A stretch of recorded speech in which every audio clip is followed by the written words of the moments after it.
بسم اللہ الرحمن الرحیم۔ السلام علیکم۔ رسول صلی اللہ علیہ وآلہ وسلم نے ارشاد فرمایا، اللہ تعالیٰ کے لیے بعض لوگ ایسے ہیں جیسے کسی کے گھر کے خاص لوگ ہوتے ہیں۔ صحابہ نے عرض کیا، کون لوگ ہیں؟ ارشاد فرمایا، قرآن شریف والے، کہ وہ اللہ والے اور اس کے خاص لوگ ہوتے ہیں۔ رسول صلی اللہ علیہ وآلہ وسلم نے ارشاد فرمایا، قرآن کی خبر گیری کرتے رہو۔ اس ذات کی قسم جس کے ہاتھوں میں میری جان ہے، وہ نکل جانے میں اس اونٹ کے نکل جانے سے بھی زیادہ تیز ہے جس کی رسی کھل جاتی ہے۔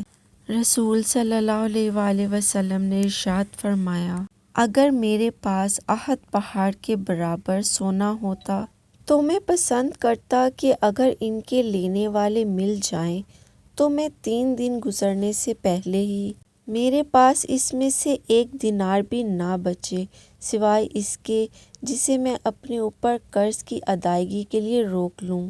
جسے پسند ہے کہ اس کی روزی میں فراغی ہو اور اس کی عمر دراز کی جائے تو وہ صلہ رحمی کیا کرے۔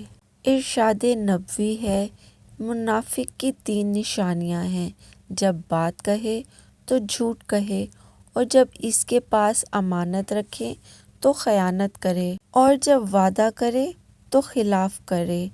رسول صلی اللہ علیہ وآلہ وسلم نے ارشاد فرمایا، جمعہ کا دن تمہارے بہترین دنوں میں سے ہے، لہٰذا اس دن میرے اوپر کثرت سے درود بھیجا کرو، اس لیے کہ تمہارے درود مجھ پر پیش کیے جاتے ہیں۔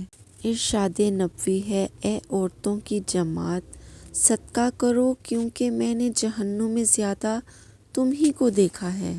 استغفر اللہ، یا اللہ رحم۔ انہوں نے کہا، یا رسول اللہ ایسا کیوں؟ آپ صلی اللہ علیہ وآلہ وسلم نے فرمایا کہ تم لعن طعن بہت کرتی ہو اور شوہر کی ناشکری کرتی ہو۔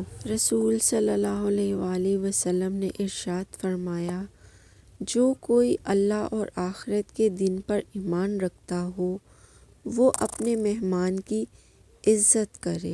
ارشاد نبوی یہ بھی ہے کہ خیر کی تعلیم دینے والے کے لیے ہر چیز بخشش کی دعا کرتی ہے، سبحان اللہ، حتیٰ کہ سمندر کے اندر مچھلیاں بھی۔ ارشاد نبوی ہے، اپنی ضروریات کو پورا کرنے کے لیے رازداری کے ساتھ کام لیا کرو، کیونکہ ہر نعمت والے سے حسد کیا جاتا ہے۔ اللہ سبحانہ وتعالیٰ سب کی روزی میں برکت عطا فرمائے۔ جب تم سجدہ کرو تو اپنی ہتھیلیاں جائے نماز پر اور اپنی کہنیاں زمین سے بلند رکھو۔ ارشاد نبوی ہے، سب سے پہلے قیامت کے دن لوگوں کے درمیان خون خرابے کے فیصلہ جات کیے جائیں گے۔ ارشاد نبوی یہ بھی ہے، فتح مکہ کے بعد اب ہجرت فرض نہیں رہی، البتہ جہاد اور نیت بخیر کرنا اب بھی باقی ہے، اور جب تمہیں جہاد کے لیے بلایا جائے تو نکل کھڑے ہوا کرو۔ قیامت کے دن لوگ حساب و کتاب میں مبتلا رہیں گے، صدقہ دینے والے اپنے صدقہ کے سایہ میں ہوں گے، سبحان اللہ۔